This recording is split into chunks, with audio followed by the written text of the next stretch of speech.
Hey there, and welcome to The Explainer. Today, we're going to talk about something that's really beautiful, but let's be honest, can feel a little bit intimidating: writing poetry. We're going to break it all down, take away the mystery, and show you how you can do it, step by step. So, let's just get right to it. The question on everybody's mind: is writing poetry really that hard? I mean, it can feel like it, right?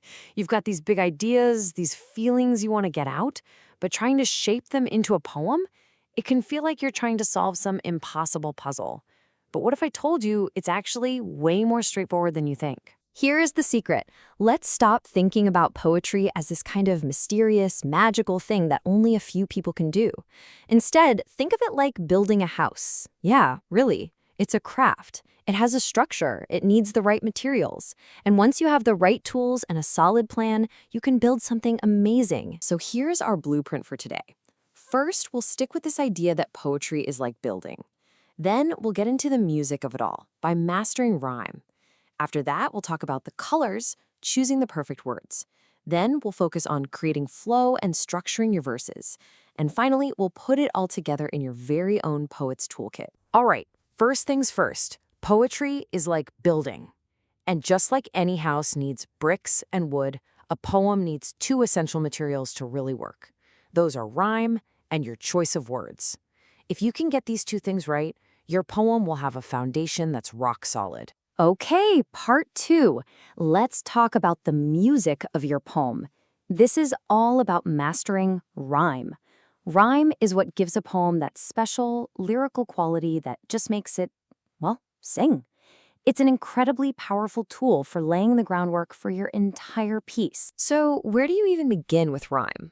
Well, here's a super simple but really effective rule of thumb.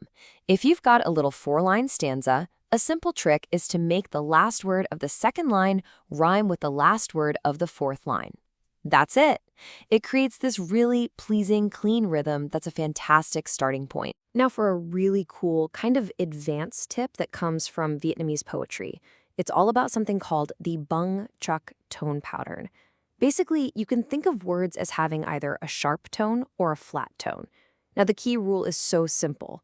Make sure your rhyming words, the ones at the end of lines 2 and 4, both have that flat tone. When you do this, it creates this incredibly smooth, harmonious sound. It's a small detail that makes a huge difference. But what if you've written 2 lines and the end words just don't rhyme? You love the meaning and you don't want to change it. It feels like you're stuck, right? Well, a lot of the time, the solution is already right there on the page. It's just hiding. And this is a perfect example of what I mean. In the first version, the end words vang and he don't rhyme at all. But watch this. What if we just shuffle the words in the first line? We move the word ve to the end.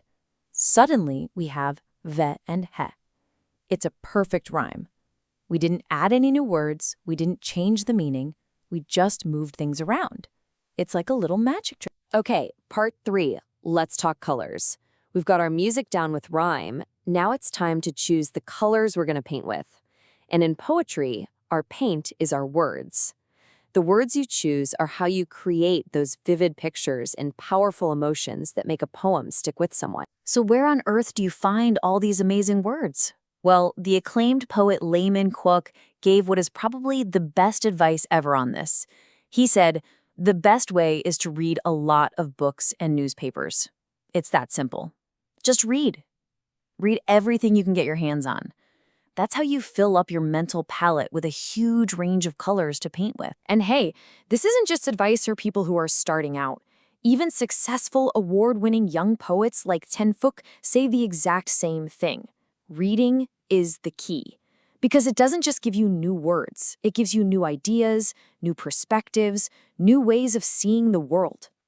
And that, right there, is the heart of poetry. But you know, having a big vocabulary is only half the battle. You have to choose the right word for the job. Look at this example.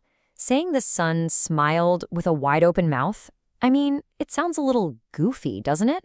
It kind of breaks the mood. But if you just swap that for smiled brightly, suddenly you get the same happy feeling, but it sounds so much more poetic. So you always have to ask yourself, does this word feel right? Now, here are a few common traps to watch out for. First, using words that just don't fit. You wouldn't call a graceful butterfly disorderly, right? The image just falls apart. Second, repeating the same words again and again. You know, I help my mom and then later I help my mom. It gets a little dull. And finally, repeating the same idea. Your reader's smart. If you say it's summer break, they know school is out. You don't need to say it twice. All right, on to part 4, the flow. So we have our music, we have our colors. Now it's time to put all the pieces together and structure our verses. This is all about making sure the poem reads smoothly and guides the reader from one line to the next without a hitch. So how do you get that perfect flow? I've got 3 key tips. First, remember it's a poem, not a short story. It's got to have that special rhythm. Second, use those rhymes we talked about to connect your lines and build that musical feeling. And third, and this one is so important, you have to be a ruthless editor of your own work. Read your poem out loud. Does that word sound clumsy? Is that whole line unnecessary? Cut it. A tight, clean poem is always more powerful. And that brings us to our last section, your poet's toolkit. We've gone through all the fundamentals of building a poem. So let's pack all these skills up into a handy toolkit that you can grab whenever you feel inspired. Here it is, boiled down into a simple 4-step process. Number 1, find your music. That means mastering rhyme and tone.